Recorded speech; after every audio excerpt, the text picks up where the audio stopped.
Donnie and Dolly. The team is supported by ableauctions.ca. Closing your business? We can help.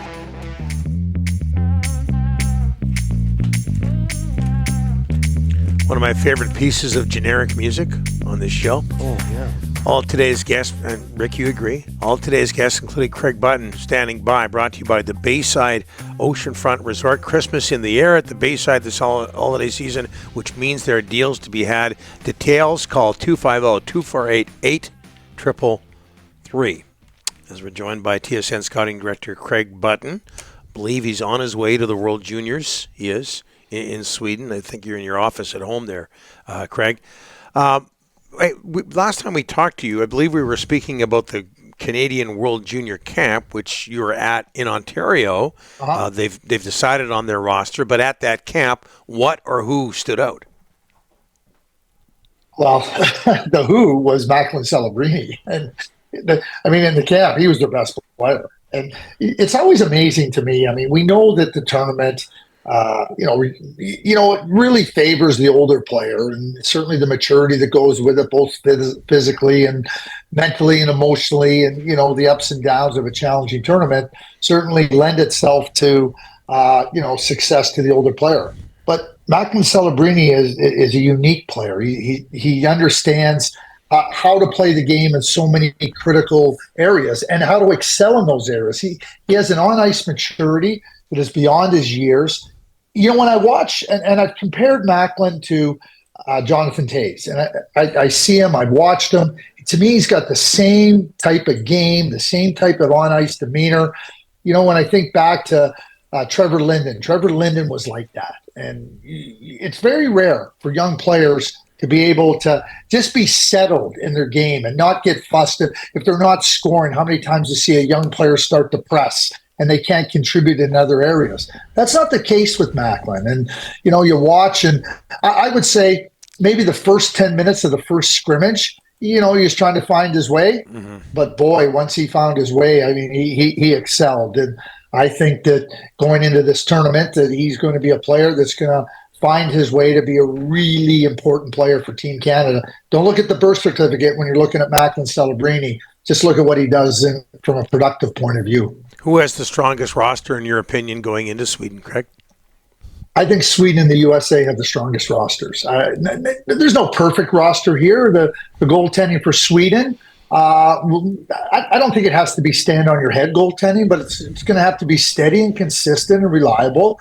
And I think for the U.S. team, the blue line, has some players that are really good moving the puck and really good playing with the puck, but those guys aren't as big, Seamus Casey and Lane Hudson. And then some of their other players that might have a little bit of size, they're not great with the puck. So I would look at the weaknesses, or maybe the areas where, they're not as strong as other areas of their team, would be the blue line for Team USA, and more in handling 7 games in 10 days if you want to compete for a gold medal. That, not that they're not capable, and the goaltending for Sweden, but they've each of them, 2022 Sweden, 2023 US, and they beat each other to win the gold medal to U18 tournament.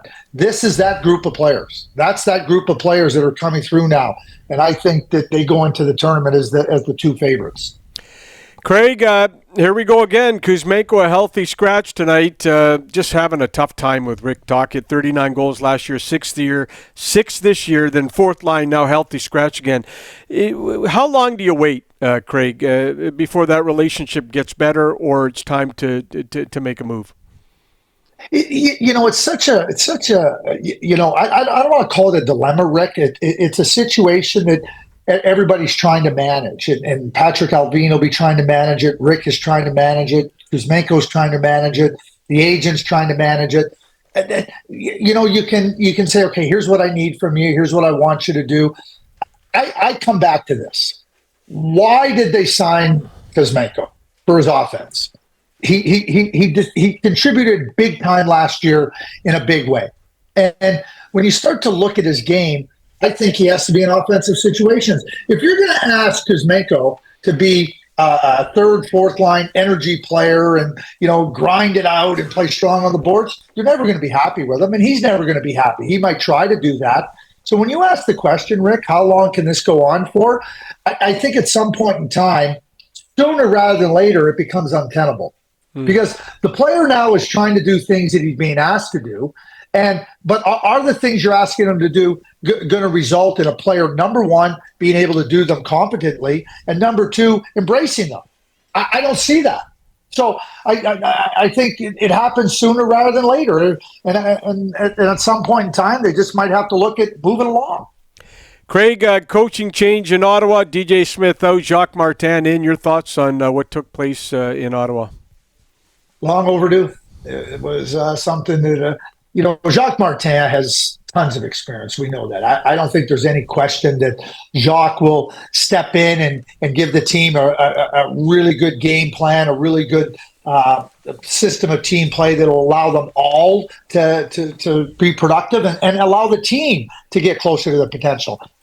Just as a sidebar to that, I think that's critically important for Steve Stayhouse to see a team functioning at its potential or as close to its potential as possible so that he can make the necessary evaluations on what they do going forward. And I think that's really important.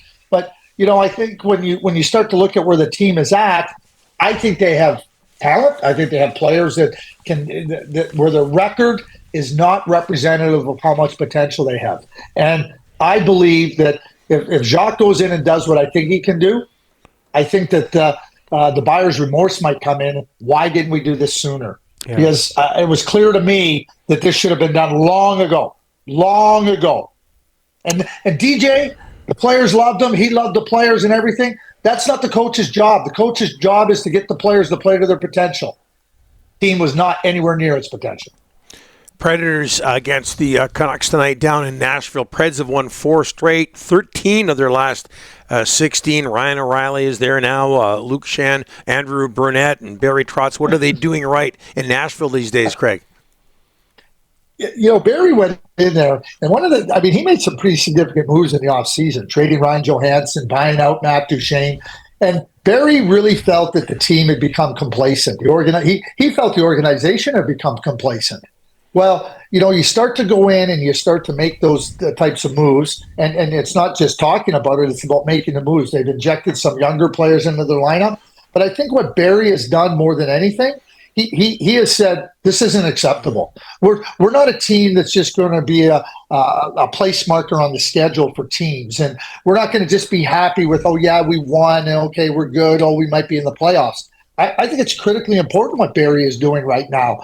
And I think it's permeating through the rest of the team. And that you can't fiddle with the dials in professional sports. Either you're in it to be the best you can be and go after it. I'm not talking about being irresponsible or being silly in terms of your moves. I'm talking about setting a standard that says, this is where we're going to be, and we're not going below it.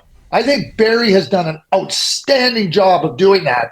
And I think it's reflective now in the way the team is playing. Craig, we can't say enough about the things you do for us on this show. All the best in the holiday season. Thank you so much. Yeah, it's my pleasure to join you every Tuesday, Donnie and Rick. You guys are fabulous, and the fact that you asked me to be part of this is I feel humbled and really honored to join you every week. Happy holidays to everybody, your families, your friends, and we'll chat in the new year. You bet. Safe travels to Sweden. Thanks so much, Craig. Safe Appreciate travels. it.